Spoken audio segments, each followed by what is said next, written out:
It was like nothing I'd ever seen before.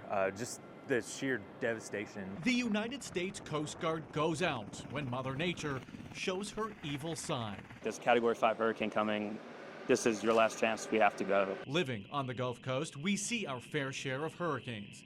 This hurricane season has been especially busy in the Gulf, with a rescue happening just off the coast of Sanibel, when a man and his dog radioed for help. It was a great case, pretty sporty, good-sized waves, a lot of winds. And yeah, I mean, we're all jealous of them. That's kind of what we all want to do. We definitely all debrief it because no two cases are the same. So when someone has real experience, we talk about it and learn from each other, so we're all prepared for whatever comes up. The Coast Guard responded to help victims after Hurricane Ian slammed the Gulf Coast. We lowered down a rescue swimmer and he started going door to door over Sanibel Island to search for survivors or anyone in distress. Our rescue swimmer did end up finding a woman in distress. We hoisted her up in the middle of a neighborhood. The rescue swimmers are an elite group.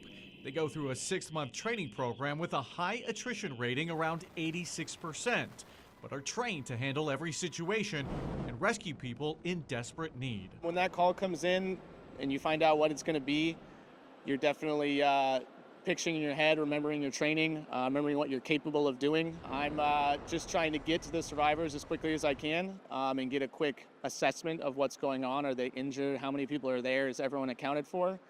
And then it's just time to get to work. Currently, there are roughly 250 to 300 rescue swimmers in the entire Coast Guard.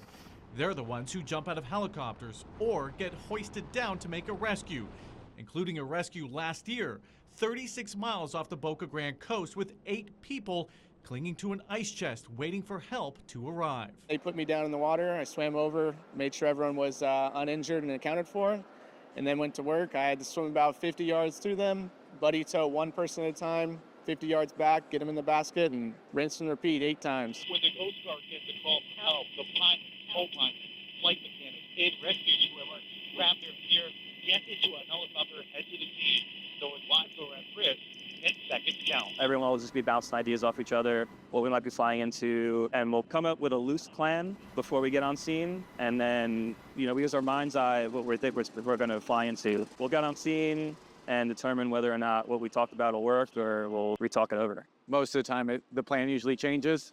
I'd say so, yeah. Danger is an aspect of the job team members embrace and prepare for whatever may come up. You launch very quickly with a limited amount of information and do some hasty mission planning and make the best plan you can with your crew. The rescue swimmers' motto is so others may live.